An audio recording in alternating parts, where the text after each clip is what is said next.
Translation and purport by His Divine Grace A.C. Bhaktivedanta Swami Srila Prabhupada. The value of one moment's association with the devotee of the Lord cannot be compared to the attainment of heavenly planets or liberation from matter. What to speak of worldly benedictions in the form of material prosperity, which are for those who are meant for death. Purport. When there is some similar points, it is possible to compare one thing to another. One cannot compare the association of a pure devotee to anything material. Men who are addicted to material happiness aspire to reach the heavenly planets like the moon, Venus, and Indraloka.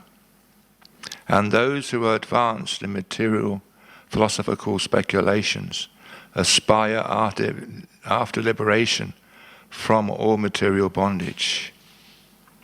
When one becomes frustrated with all kinds of material advancement, one desires the opposite type of liberation, which is called apunabhava, or no rebirth. But the pure devotees of the Lord do not aspire after the happiness obtained in the heavenly kingdom, nor do they aspire after liberation from material bondage. In other words, for the pure devotees of the Lord, the material pleasures attainable in the heavenly planets are like phantasmagoria, and because they are already liberated from all material conceptions of pleasure and distress, they are factually liberated even in the material world. This means that the pure devotees of the Lord are engaged in the transcendental existence, namely in the loving service of the Lord, both in the material world and in the spiritual world. As the government servant is always the same, either in the office or at home, or at any place, so devotee has nothing to do anything material. So he is exclusively engaged in the transcendental service of the Lord. Since he has nothing to do with anything material, what pleasure can be derived from the material benedictions, like kingship or other overlordships, which are finished quickly with the end of the body? Devotional service is eternal. It has no end because it is spiritual. Therefore, since the assets of the pure devotee are completely different from material assets, there is no comparison between the two.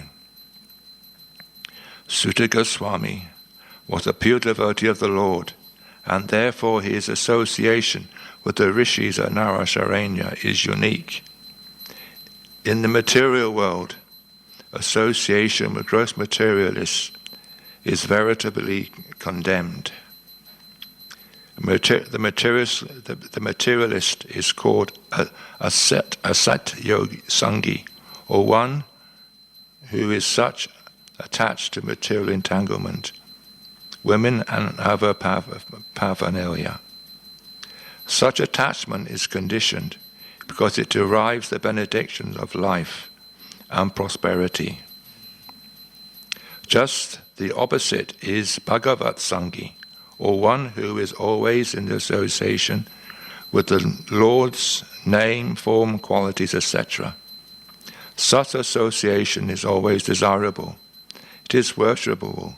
It is praiseworthy, and one may accept it as the highest goal of life.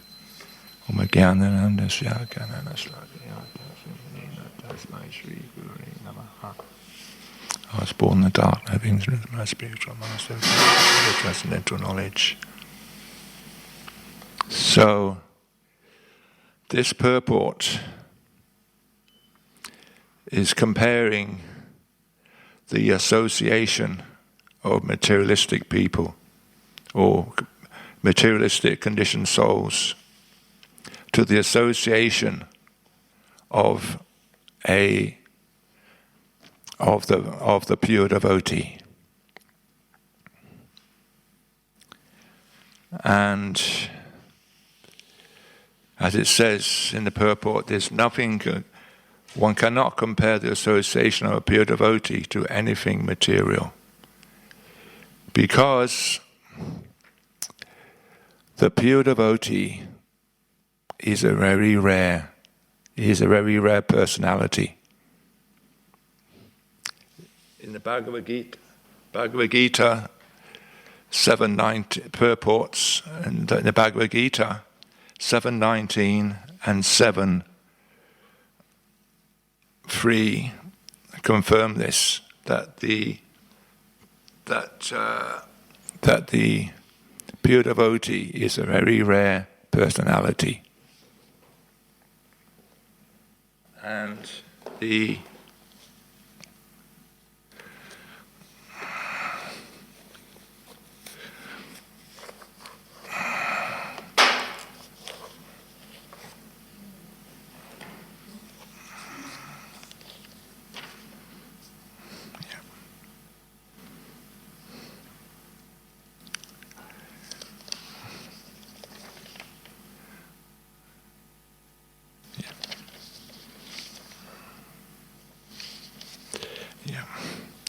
So, the association of the pure devotee, as I said, cannot be compared, because the pure devotee of the Lord, he is not in this material world, but also he is in this material world at the same time. Externally, the pure devotee has descended from the spiritual world. And externally, he has a so-called material body. But internally, he is always engaged in the service of the Lord. And this is describing the Mahabhagavat devotee or pure devotee, Uttam devotee. So by association of the pure devotee or Uttam devotee, we can make rapid advancement.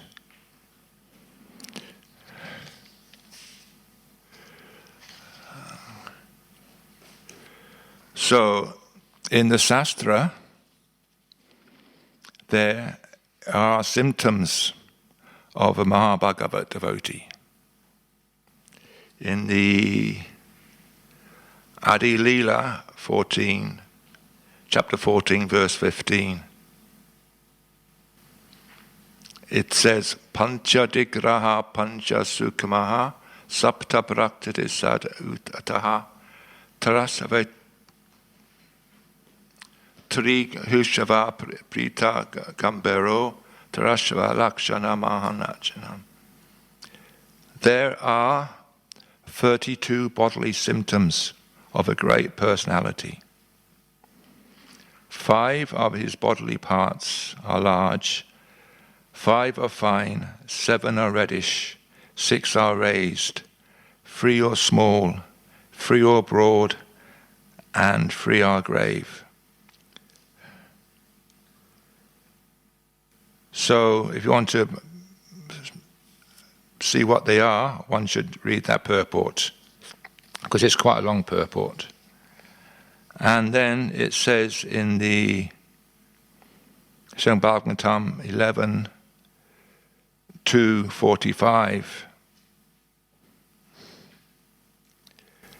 it it also describes the symptom of a Bhagavat devotee or pure devotee. Sri Haver said, the most advanced devotee or Bhagavat devotee sees within everything the soul of all souls, the Supreme Person of Godhead, Shri Krishna. So, as it says in that last, from the Bhagavatam, from the 11th canto, the Bhagavat devotee, or pure devotee, sees with himself the soul of all souls. And is also described that he does not just see Krishna as the Supreme Personality of Godhead. He sees Krishna appearing in Vrindavan or in Vrindavan to reciprocate with every individual resident of Vrindavan as a cowherd boy. He does not see Krishna. He understands Krishna is the Supreme Person of Godhead. But he sees beyond that. He sees that Krishna is a cowherd boy performing pastimes with his beloved devotees in Vrindavan. And so therefore, that association. So therefore, he's also, when he understands this, or the pure devotee understands this, that he's also engaged in the transcendental loving service of the Lord, as it's said. He is exclusively engaged. He has nothing to do with anything material. So he's exclusively engaged in the transcendental service of the Lord. Since he has nothing to do with anything material. So this is the pure devotee. And the pure devotee is such a very rare personality. So when the pure devotee comes, we have to take advantage of his association. It is said, just one moment of association with a pure devotee, one can make advancement very quickly. So how do we recognize the pure devotee? Well, I have just read the 32 external symptoms. But also the pure devotee, he's completely surrendered to Krishna. I think it's in the purport to 1719 that the pure devotee, he is totally dependent on the will of Krishna. And therefore the pure devotee comes down from the spiritual world to give us the chance for the conditioned souls to get out of this material cycle of birth, death, old age, and disease. He brings down, he comes to this material world, he brings down some creeper, some rope, which is attached to the lotus feet of Krishna. And that rope is lowered down into the well the dry well of material existence. And that pure devotee just asks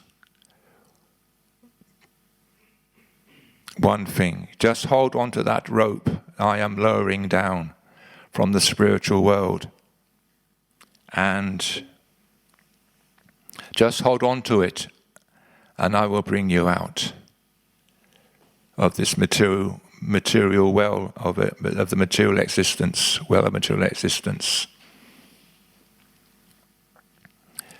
So it says also in the purport that also it was Taruna Prabhu yesterday made a very nice point, that a devotee cannot balance material life and spiritual life. Cannot. Because it's like walking on a razor's edge, or walking on a fence, or sitting on a fence. For the devotee,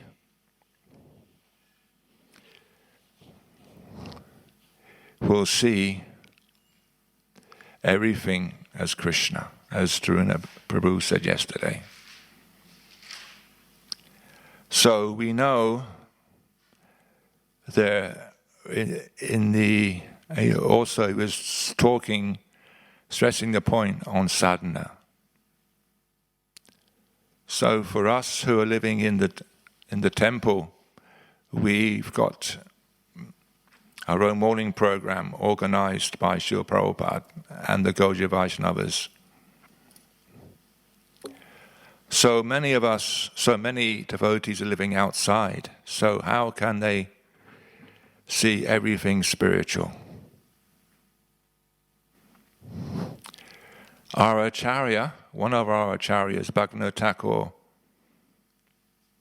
an Acharya means one who shows by example. He had his own sadhana.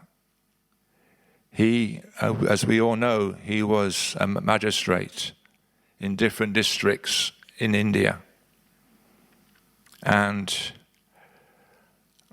I forget the timings of his own sadhana.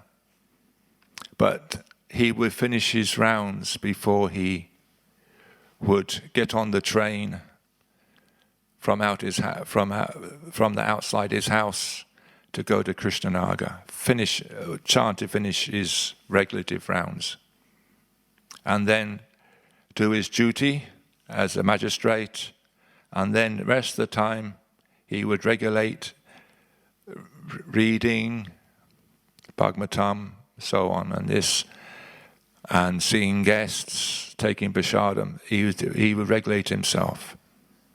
And I did read it one time, and it's very, very austere. And so I'm not saying that we should imitate Bhaktivinoda. For those who are living outside, should not imitate Bhaktivinoda Thakur, because that's impossible to imitate a great personality like Bhaktivinoda Thakur. But they can arrange their life in such a way that they can see Krishna, that they will that they will see their job as they will see everything they so-called materially have is actually spiritual. They will see their home, their house is not their house. Krishna provided that house. Their wife, their children, their car, their bank balance, everything is come from Krishna. If we think in that way, then we will understand that everything is spiritual. Because we cannot balance material life with spiritual life. You cannot. Otherwise, eventually one will fall off the fence. Fall into the material life or fall into the spiritual life. So then the pure devotee, he comes and we take association of that pure devotee.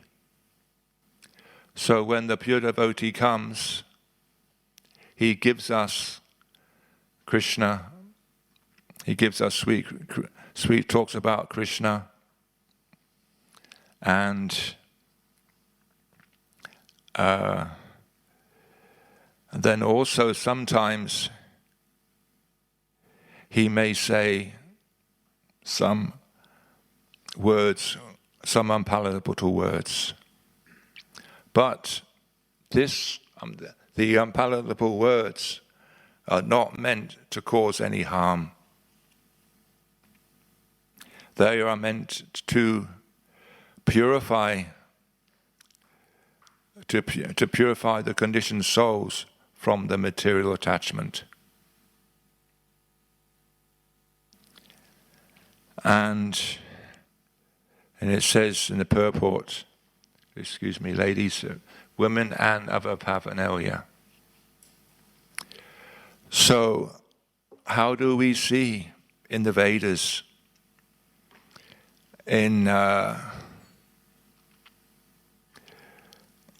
how do we see women in the very the Vaishnavis, the ladies? And so I was hearing a class the other day from Chaitanya Prabhu, and he was describing how we respect the ladies. And he was describing these 3 ways how to respect them. First of all, the ones that are older than your bodily age, you see as Mataji, mother.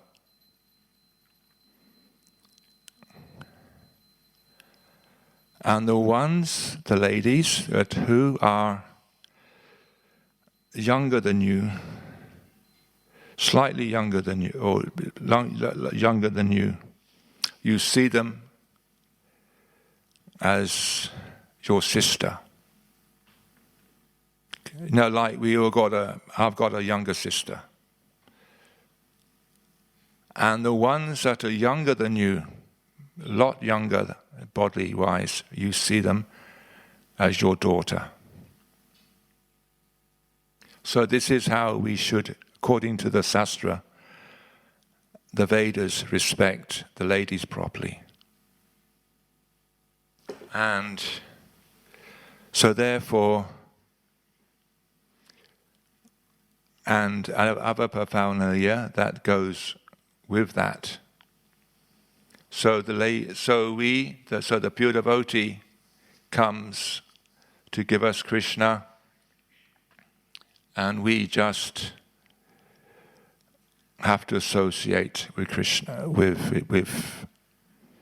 him. And so the question may be there.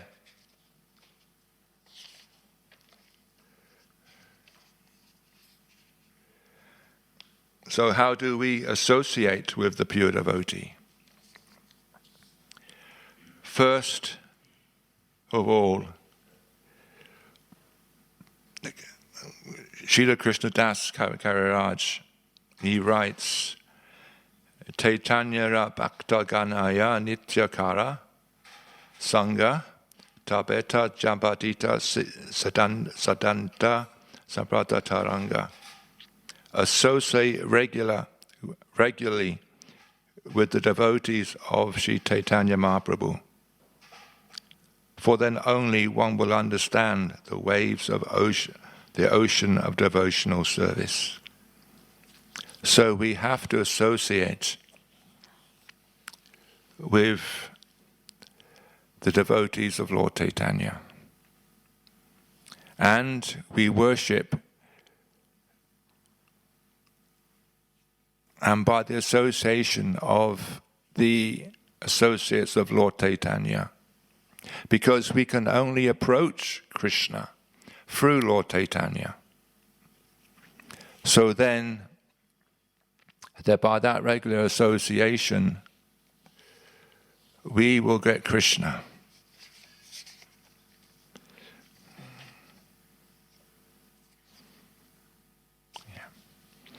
So how do we get? So we may be thinking, there are no pure devotees around us, but due to our conditioned nature, we may be surrounded by pure devotees,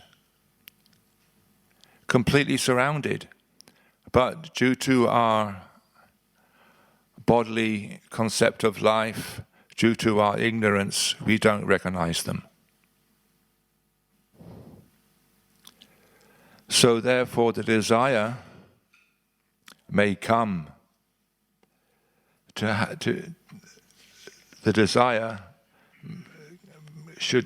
may come to have that association of that pure devotee. So how do we get that? So then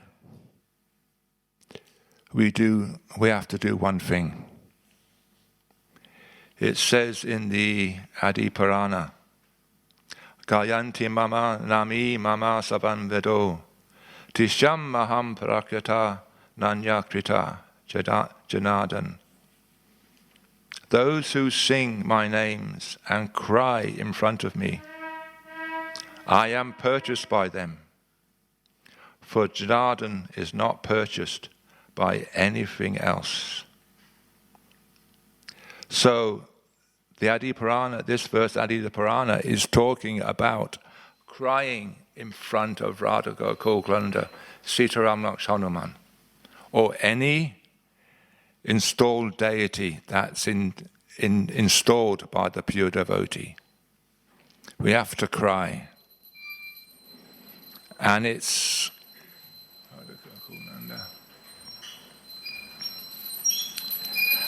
interesting, they use the word Janardhan in this verse. Janardhan is the name of Lord Chaitanya by himself. Janardhan, when we see Lord Chaitanya without Lord Nityananda, his name is Janardhan. Because for those who've been to Mayapur, you see on the altar the Radha Madhava, the Astasakis, Chota Radha Krishna, but you don't see Gaunitai. You see Lord Chaitanya by himself, separately, but next to Chota Radha Krishna. So that is Janardhan. So we have to cry in front of Janardhan. We have to cry to Lord Chaitanya. And if we cry to Lord Chaitanya, and he knows what's in our hearts, he knows our desires. So if we cry to Lord Chaitanya, please give me the association of a pure devotee. Please open my eyes from the bodily concept of life. This means also the pure devotee is not just in a male body. The pure devotee can be in a female body as well. Of course, for the first example I can immediately think of is Mother Kalangana. She was, you cannot say she was not a pure devotee. She was a pure devotee. And as we know, when she was leaving her body and she was asked to chant the name of Krishna, Krishna says no. Chaitanya, Chaitanya, Gora, Gora. So Mother Kalangana is one of the embodiments of the pure devotee. So the pure devotee is not just the male body, it's also a female body.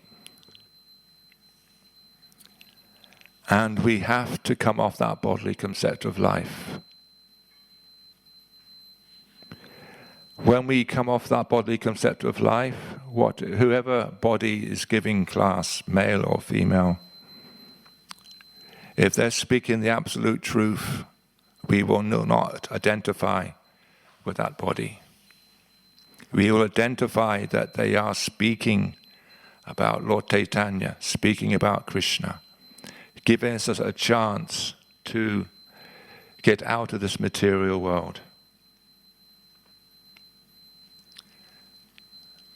By the association of the pure devotee, it says at the end here, such association is always desirable and is worshipable and is praiseworthy, and one may accept it as the highest goal of life. So, of course, the highest association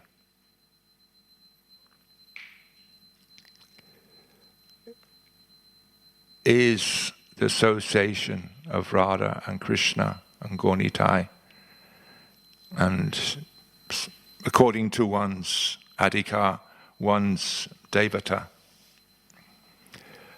For us Gaudiya Vaishnavas, we worship Gaunitai and Radha Krishna. And also we do respect Sita Ram, Lakshmana, Hanuman, and so on. But we cannot get that association unless we get this association of the pure devotee who is a confidential servitor of the Lord. And that, through that association of the confidential servitor of the Lord, then one may and can get the highest goal of life, to worship Radha and Krishna, Gaunitai, in the spiritual world.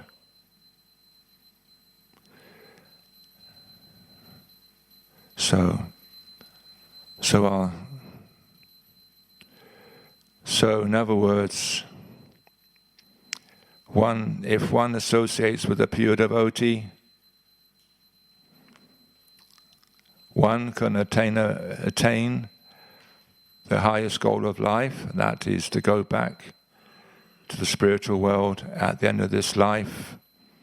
And if we follow their instructions, their example, because the pure devotee, when I first joined, there was a saying, the pure devotee, he walks the talk. There are devotees who just talk, but no walk. First you have to talk and then walk. But the pure devotee, he will walk the talk. So therefore, we have to listen, follow his instructions, and then serve that pure devotee, because that pure devotee, because he has seen Krishna, he will actually reveal the truth to us. Tadviti parapratena, so on like that. Because he's Tattva Darshani, because he has seen the truth, he will impart the truth to us. And if we listen and follow that instruction, we can attain, at the end of this life, the highest goal of life, to go back to the spiritual world. So I'll finish there. Any questions, or I will try to answer.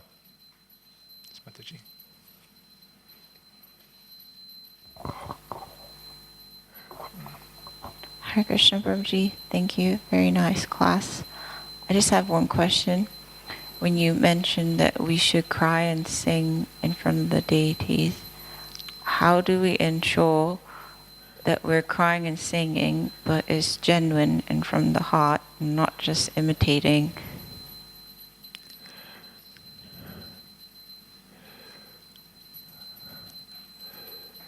First of all, Krishna knows that, first of all, the deities are non-different from Krishna. Externally, we may see them made out of marble, or brass, or some other wood, so on like this. So Krishna, he knows if it's genuine or not. He knows. And he knows if it's genuine because he will give you, if your crying is genuine, Krishna will fulfill that. If it's artificial,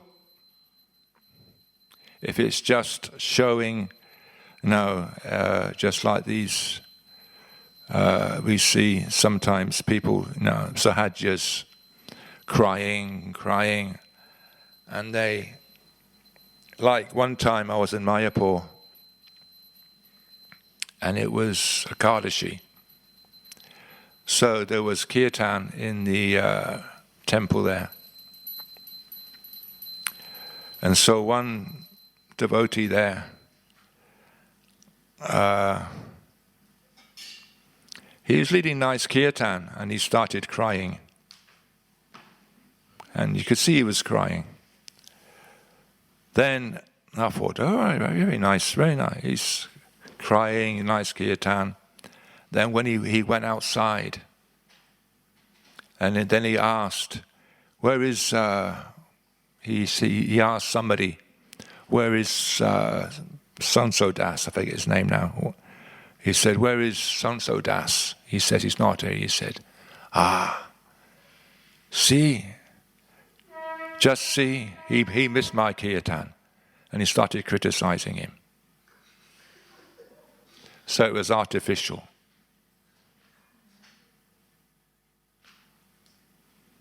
He started criticizing him.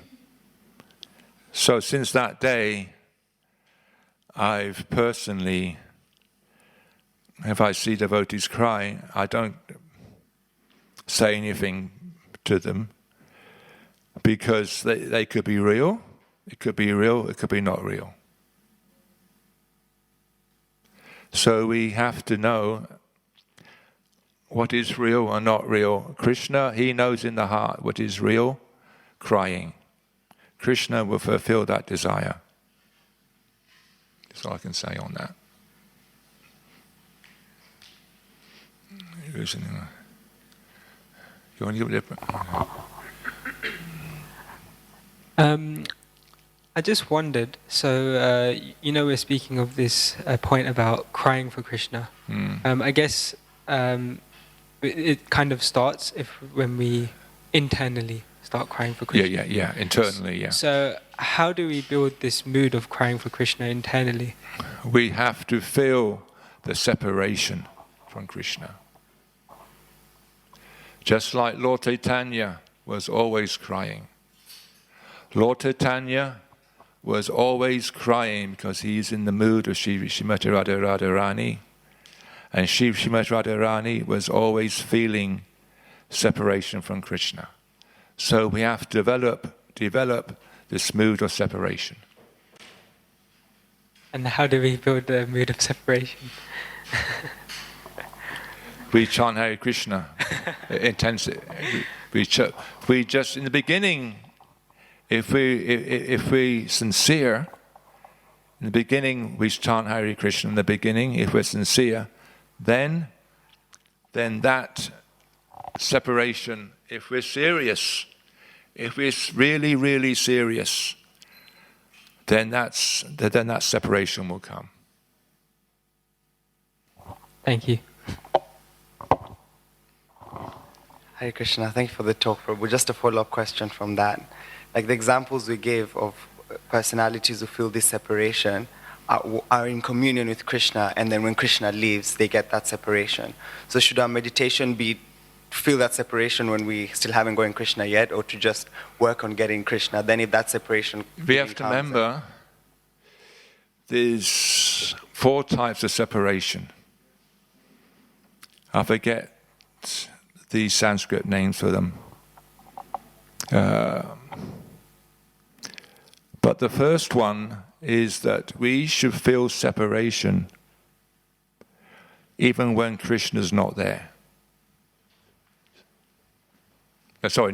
When we should feel separation when, even though Krishna, feel the separation, even though Krishna is not there. That's the first one. I forget the Sanskrit name for it now. But there's 4 types of separation. It's very complicated. But and of course the highest was manifested by Lord Chaitanya in Jagannath Puri at the end of his Leela there. But Lord Chaitanya was always feeling separation. So the first one means that even though Krishna is not physically present, we should develop that separation somehow or other by one's desire. One should pray, please let me feel the separation from Krishna. And I know one devotee who prayed like that. And he prayed like that in front of front of Gaunitai. And then some reason he understood later it was Lord Chaitanya's mercy. Somehow he was struggling in one sense to chant his rounds. Struggling. But he persevered and persevered and persevered. Because Lord Chaitanya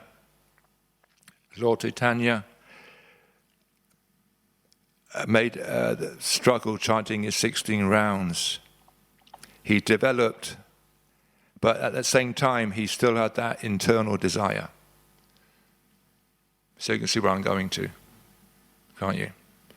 So because even though he was struggling to chant his rounds, but he still had that internal desire, he was feeling separation. He was starting to develop that separation. Thank you. Yes, Proja. It's interesting when we say cry for Krishna or crying in front of the deities. It's just something to be aware of. Some people, they cry in front of the deities because of problems they have in life. And they're not crying for the deities. They're crying because they're in trouble. That's considered an offense. Because they're not seeking Krishna. They're not looking for Krishna. And so in the Nectar of Devotion, it speaks in this way about this crying in front of the deities.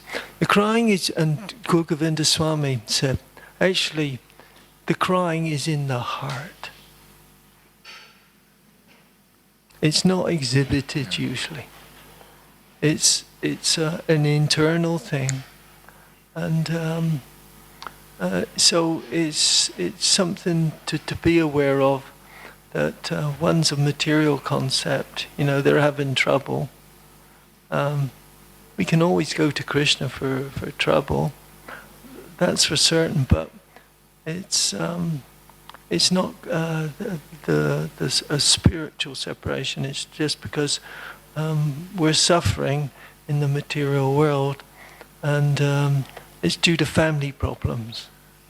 So that's the other one you to be careful of. But also, it's the separation is that actually what Mahaprabhu, he says, he felt he was an offender.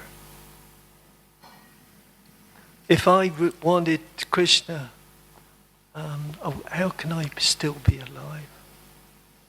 And that is like a general feeling, because it says we should feel we're lower than the straw in the street. In Trinadapi Suni Chana, it's actually Prabhupada, he said, a devotee, somebody asked Prabhupada, I'm so hopeless, I'm making so many mistakes, I just don't know what to do. No matter how hard I try, and I feel hopeless to attain Krishna. And he said, yes, this is how we should all feel. This is the real crying in the heart. We should feel this way, that we are hopeless, actually. And this is lower than a straw in the street. And so, actually, Prabhupada, he said, this is the mood. That, not that we're great in any way at all.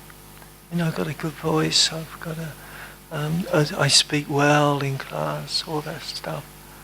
It's nothing to do with that, because directly you start to feel that, you're separate from Krishna. You're only with yourself. And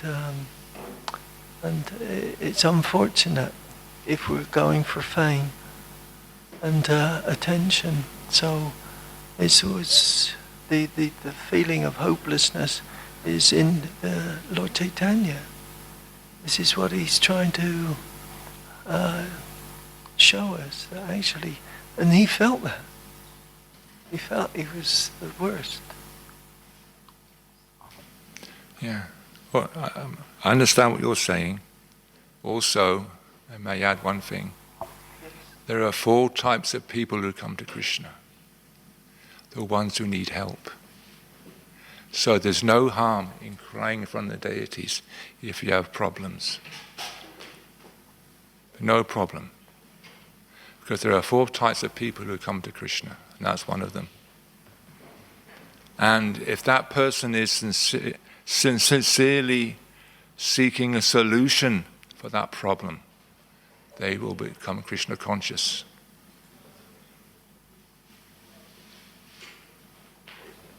Just an adjustment there. The thing is, if they're not actually crying to Krishna, but they're just crying because of their family problems, they're not actually coming to Krishna. They're not approaching him internally. That they just come in and they're just it's a different. I can't understand what you're saying. I'll give you I'll give you a personal example. So many years ago, I was in the temple room, and there was one lady expecting a baby. And she was crying because she had just come from the hospital. The doctors gave her some bad news. She started crying in front of Radha Gokulananda. She said, my baby may be stillbirth. And she started crying.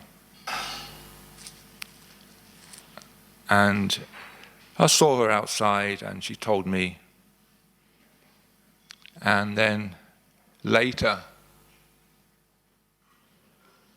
some years later, I was sitting outside, out there, on one Sunday afternoon, and one lady, this lady, I didn't recognize her. She was, and she said, "Do you remember me?" He said, "No." I was crying in front of Radha Gokulananda because of my baby, my stillbirth.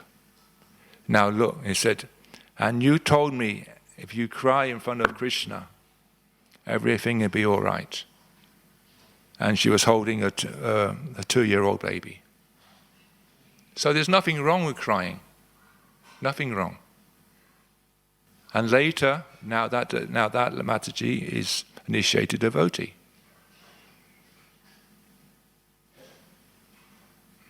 Thank you.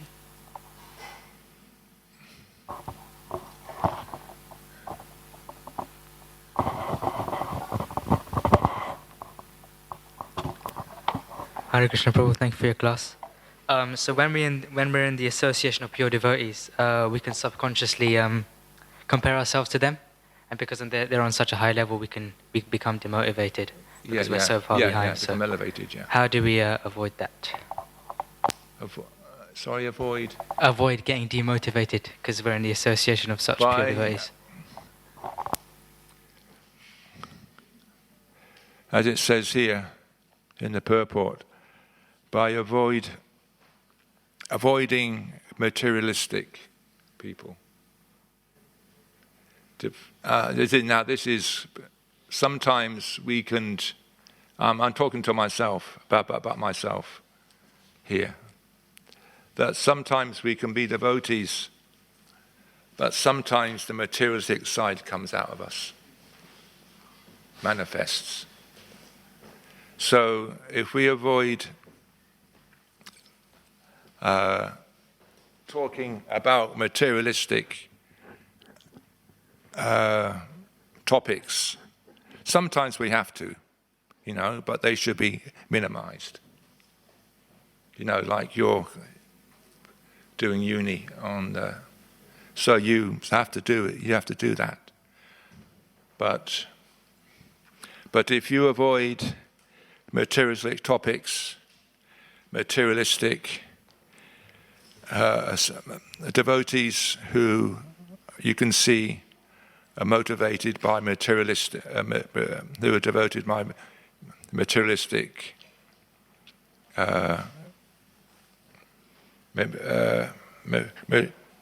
materialistic desires. And then we just, like one time, this is many years ago, I was in the Bishadam room, and there was a group of devotees, householders, devotees, and all they were talking about was how difficult it is to maintain. They were all talking about how to make money, how to get a bigger house, this, and this, and this. This is the association we should avoid.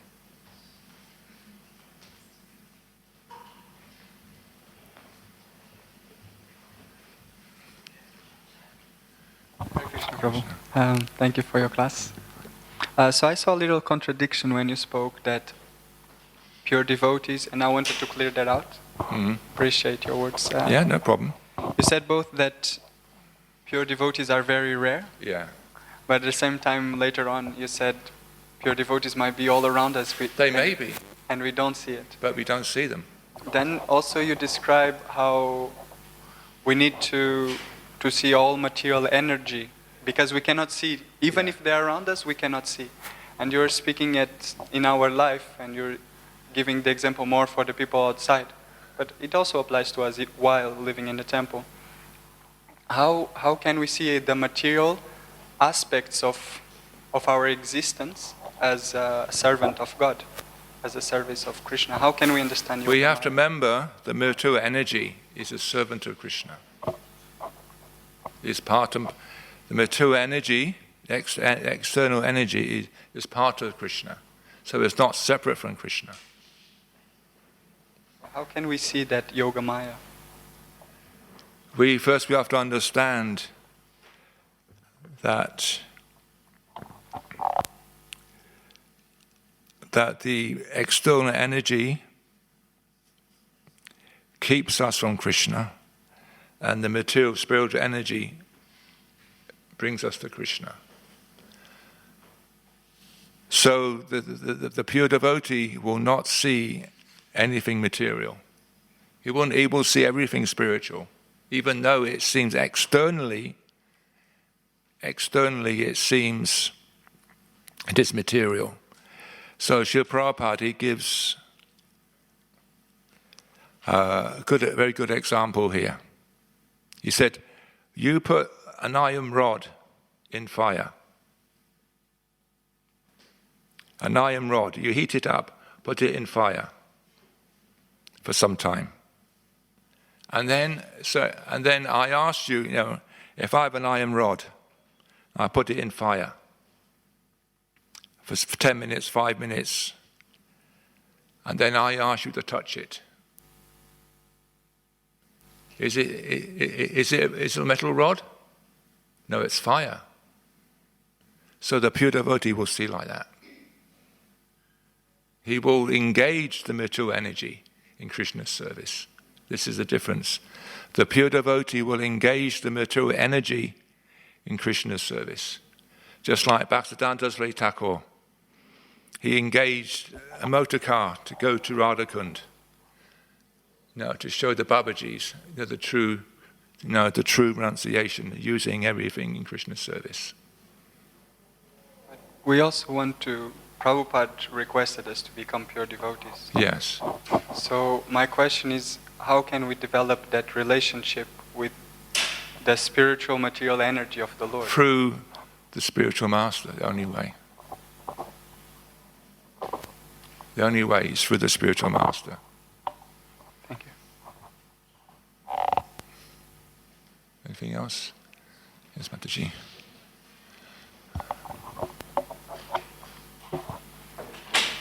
Hare Krishna Prabhu, thank you so much for your class, and thank you for giving this example of the lady crying and that it was okay. So, but I wonder, in what circumstances would it be offensive to cry in front of the deities? Sorry, the example of... So you gave the example of the lady who was... Yeah. And you said it was okay, it was not offense, because... Because she was... she was in anxiety. Suffering. Yeah. So in what circumstances is it offense to cry in front of the deities? It's offensive that if it's, as I said, that devotee who is leading the kirtan, then criticizing afterwards. That's where it's offensive. So if it's not sincere? Yeah, if it's not sincere, yeah. Thank you.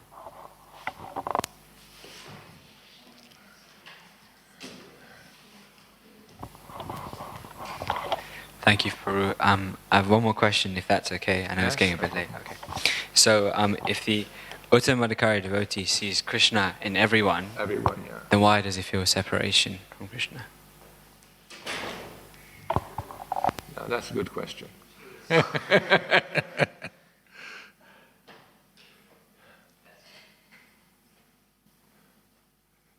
Lord Chaitanya, even though he is the Supreme Personality of Godhead, and in the mood of Srimati Radharani, was also feeling separation from Krishna in Jagannath Puri. When he appeared in Navadvip town, Navadvip Dham, and then we know he took sannyas and went to Jagannath Puri. So Lord Chaitanya is showing us that Lord Chaitanya, of course, he's not different from Krishna. He is God, Supreme Person of Godhead. But he was showing us, even though if he can feel separation, why can't the Uttam devotee? He's feeling separation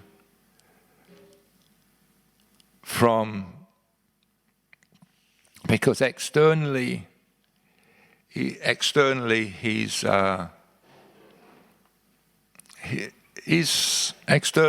looking like an ordinary human being, like this. But internally he's always not feeling separation. He's not feeling separation internally. He's always with Krishna internally, always. Externally, he may look like they have to go to the bathroom, they have to take prasadam, they have to shower, all the external things. But internally, he's always with Krishna. He's not feeling separation. He's always engaged. As it says in this purport, he's always engaged internally. Always. Always engaged in serving Radha and Krishna in Goloka and Vrindavan. Always.